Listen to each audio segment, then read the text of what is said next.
naniniwala kayo may tae hindi mabaho?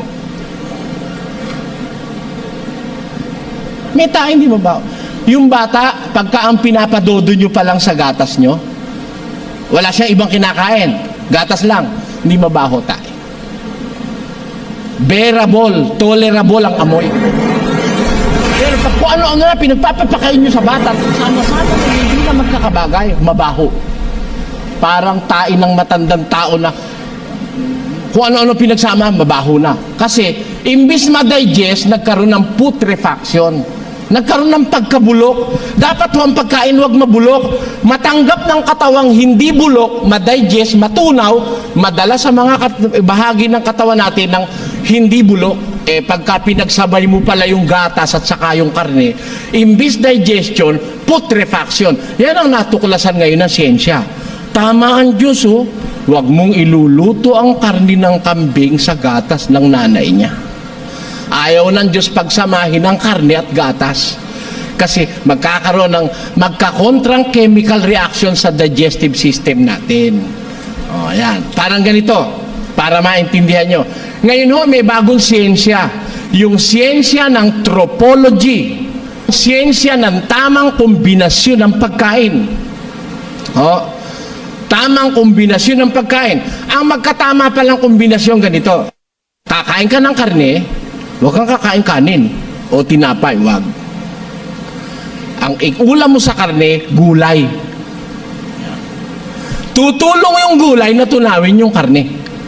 Samantalang pag sinamahan mo ng kanin, tutulong yung kanin na mabulok yung karne sa tiyan mo. Yun ang nakagawian natin. Paano mo pambabaguhin yun? Ha? Hindi ba tayo pag kumain ng kanin dapat may karne may kanin? Wala naman lasa yung puro karne lang lalamunin mo. Masarap may kanin. Oh. Ang natutunan natin, mali. Pero nung araw nasa Biblia na, sabi ng Diyos, kakanin mo ang karne sa gabi, sa umaga ang tinapay. Kita mo, magkahiwalay. Oh. Sipin nyo, mga kababayan. Sabi ng Diyos, kakainin mo yung baka, pwede mong kainin ng baka, bawal ang baboy sa kanila. Sabi ng Diyos, marumi. Natuklasan ng siyensya, talaga pala ang baboy, maraming daladalang sakit. Yung taba ng baboy, pag hindi naluto ng gusto, meron doon mikrobyo na panggagalingan ng hepatitis, jaundice, pagliit ng atay. Ha? Kaya ayaw palang ipakain ng Diyos sa Israel ang baboy. Ngayon pwede na dahil alam naman ng Diyos, matutuklasan na ng siyensya yan eh. Pero nung araw, bawal. Ang kakainin lang nila, baka, manok, mga pwedeng kainin, nakasulat.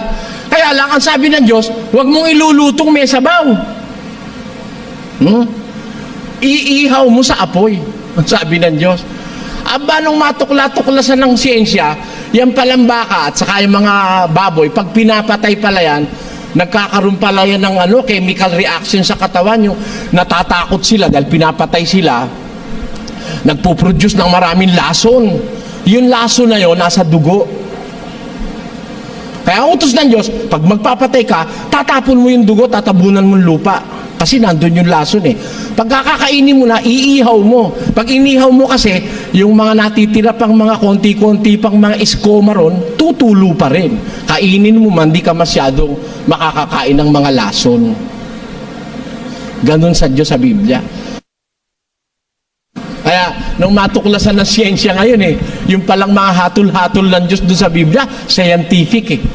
Pagkakakain ka ng karne, mas maganda, may kaulam na mapait na gulay. Yung amargoso, yung ampalaya, maganda palang kombinasyon yun.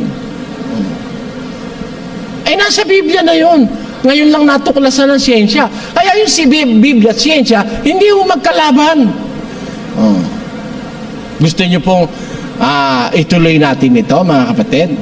Sige, hindi natin matatapos kasi ngayon Meron pa po kasing mga mahahalagang bagay na dapat mapatunayan Kasi baka kayo magduda sa Biblia, ayokong mangyari yon. Kasi po ako walang duda sa Biblia, kaya lang sinasamahan ko kayong magsaliksik para maintindihan natin ang Biblia, hindi isang aklat na pwedeng biruin. It speaks the truth.